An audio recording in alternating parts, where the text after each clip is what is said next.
Salut, c'est Ilikia. Aujourd'hui, on parle d'un objet mystérieux retrouvé dans la forêt.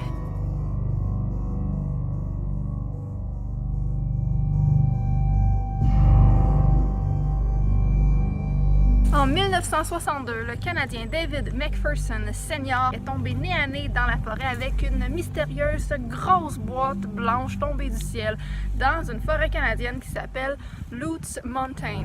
La boîte blanche était accrochée après un parachute entremêlé dans les branches de la forêt. Elle était gigantesque avec 2 lentilles à l'intérieur. Elle pesait 181 kilos quand même. Donc les gens voulaient savoir, mais qu'est-ce que c'est? Faut savoir qu'en 1962, les moyens d'identification sont assez restreints.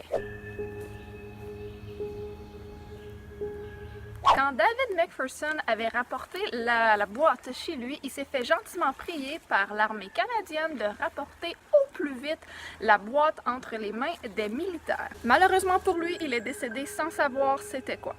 50 ans plus tard, le mystère de la mystérieuse boîte blanche est résolu grâce à, vous devinerez jamais quoi, Google! Donc en fait, M. McPherson est décédé 1 an et demi avant qu'on dévoile ce que c'était.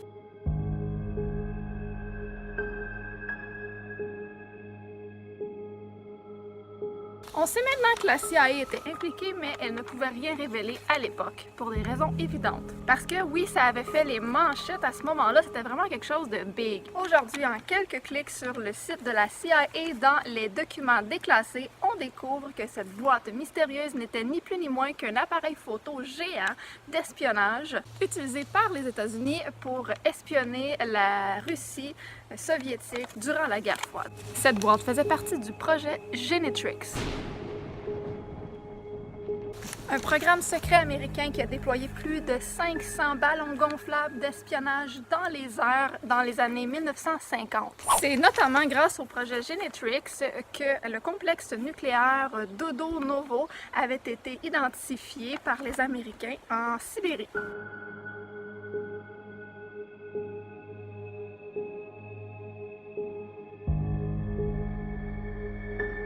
Seulement 30 ballons ont été retrouvés sur les 516 qui ont été lancés dans les airs, dont celui-là qui est peut-être un peu moins chanceux parce qu'il a été retrouvé dans une forêt canadienne, alors qu'on s'entend que Canada puis la Russie, c'est pas très proche.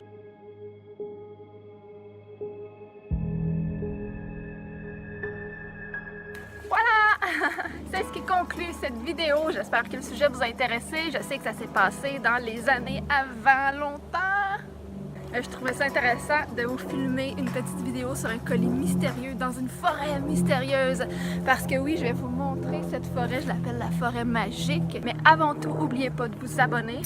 Et je vous invite bien évidemment à aller voir les autres vidéos de cette playlist parce qu'il y a beaucoup de sujets mystérieux comme vous aimez que j'aborde. Je vous montre la forêt magique.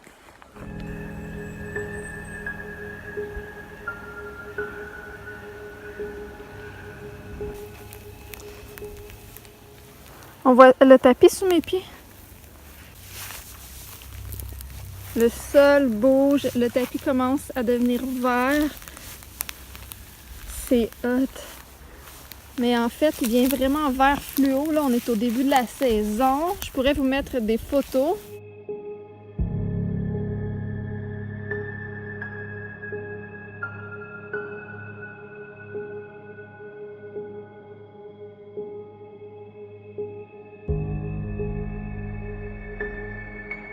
Puis je sais pas aussi si vous voyez les maringouins.